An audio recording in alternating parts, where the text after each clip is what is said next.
Statford, East London, home to the main park where the majority of the sports will take place during London 2012. Up to 300,000 people per day are expected to enter the Olympic Park during the 17 days of the Games. This is the scene outside the entrance to the Olympic Park and Westfield shopping centre, and despite the rain we've had here, you can see there's a real sense of urgency and excitement on the streets as people come and go to events. However, just a few hundred yards away at Stratford Old Town's market, the atmosphere is quite different. We're suffering around here. All the tourists, they are in Olympic Park, they're not doing anything for us. If you ask all the traders, they tell you the same thing that I'm telling you. They're not doing anything for us at all. The normal people like me in the street, we can get nothing out of this. They should have had it up in Thurrock or somewhere like that, where, you know, there's hardly anyone lives in that.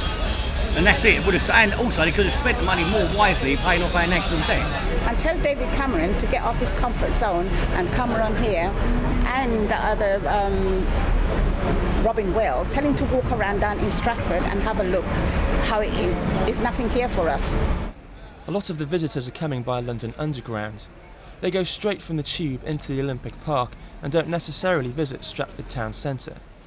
Small retailers are competing with the new Westfield shopping centre, which is connected directly to the Olympic Park. But even those that do find the old town before going to an event are unlikely to purchase anything because of the park's strict rules.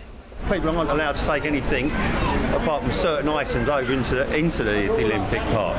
So people aren't buying before they go, and when they do come out, they're being shunted away.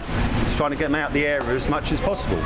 So really, the only people that are making money are the fast food joints. And they told us to be prepared for it.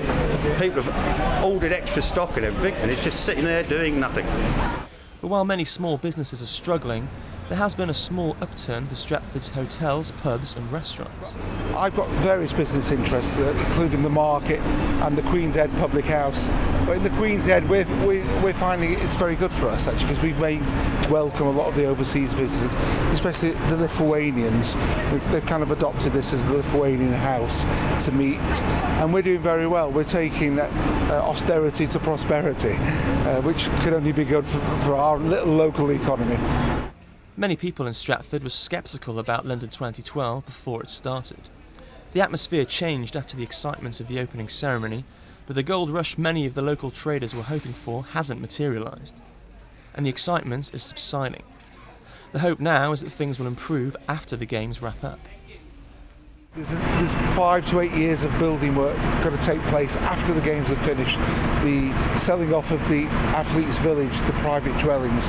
The Stratford International Business Centre is being created on the Olympic Park, hopefully creating 20,000 jobs, a lot of which will be local people, servicing the needs of the office workers. There's 2,000 to 3,000 new dwellings being built within half a mile of the stadium. So Stratford, 7 years hence, is going to be a totally different area than it is now, and it can only benefit everyone. Long term, I'm sure it's going to be very beneficial for the area, but the short term, it's been a disaster. Yeah, shops aren't taking the money, and over the next 2 to 3 months, I'm sure some shops are going to find a struggle just to remain afterwards. The people of Stratford hope that the short-term inconvenience to their daily lives during the Games will make way for a meaningful long-term legacy after the Olympic circus has left town. But in the meantime, many small business people here feel like there's a party on their doorstep, but they're not invited. Daniel Garrahan, Financial Times, London.